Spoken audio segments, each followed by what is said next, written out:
Hello दोस्तों, नमस्ते, प्रणाम। आप सभी लोग कैसे हैं? उम्मीद कर रही हूँ आप लोग स्वस्थ होंगे, मस्त होंगे दोस्तों, अच्छे से होंगे। और आप सभी के बीच एक अवधी नाच गीत सुना रही हूँ। अच्छा लगेगा तो लाइक, सब्सक्राइब और कमेंट बॉक्स में कमेंट करके ज़रूर बताना। आजकल नीम बहुत ही ज़्यादा उसमें फल आया हुआ है और बहुत ज़्यादा दिन भर समझो बटोरो, और उसी के माध्यम से गीत है। आप लोग सुनिए, बड़ा ही अच्छी गीत है। और अच्छा लगेगा तो लाइक, सब्सक्राइब और आप लोग कमेंट बॉक्स में कमेंट करके ज़रूर बताना दोस्तों।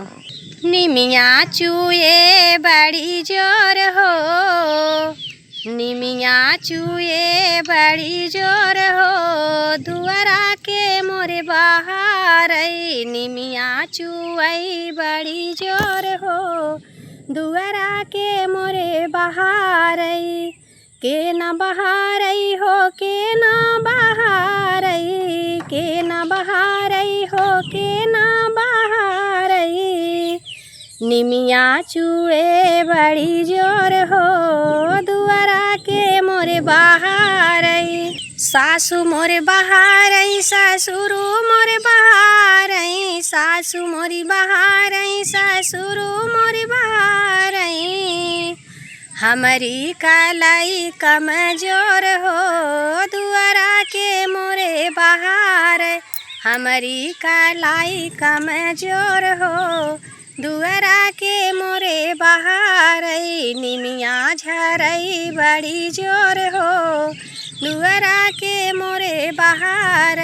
निमिया चुएला बड़ी जोर हो, दुआरा के मोरे बहार। जेठ मोरे बहारई, जेठानी मोरे बहारई, जेठ मोरे बहारई, जेठानी मोरे बहारई। हमारी कलैया कमजोर हो, दुआरा के मोरे बहार। हमारी कलैया कमजोर हो, दुआरा के मोरे बहार। निमिया चुएला बड़ी जोर हो, दुआरा के मोरे बहार। निमिया चुएला बड़ी जोर हो, दुआरा के मोरे बहार।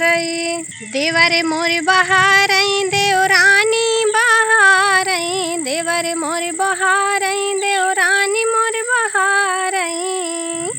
हमारी कलैया कमजोर हो, हमारी कलैया कमजोर हो, दुआरा के मोरे बहार। हमारी कलैया कमजोर हो, दुआरा के मोरे बहार। निमिया चुएला बड़ी जोर हो, दुआरा के मोरे बहार।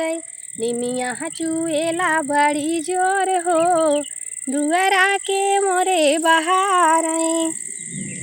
के मोरे बहारई हो, के मोरे बहारई, के मोरे बहारई हो, के मोरे बहारई। हमारी कलैया कमजोर हो, दुआरा के मोरे बहार। निमिया चुएला बड़ी जोर हो, दुआरा के मोरे बहार। हमारी अवधी गीत आप सभी दर्शकों को अच्छा लगे तो लाइक, सब्सक्राइब और कमेंट बॉक्स में कमेंट करके ज़रूर बताना दोस्तों। और देखिए, बहुत ही मौसम बारिश का बना हुआ है और बारिश होने वाली है। आप हमारे उत्तम उत्कर्ष चैनल को ढेर सारा प्यार, दुलार, आशीर्वाद देना और आगे से आगे बढ़ाना दोस्तों। राम राम, सीताराम सभी से।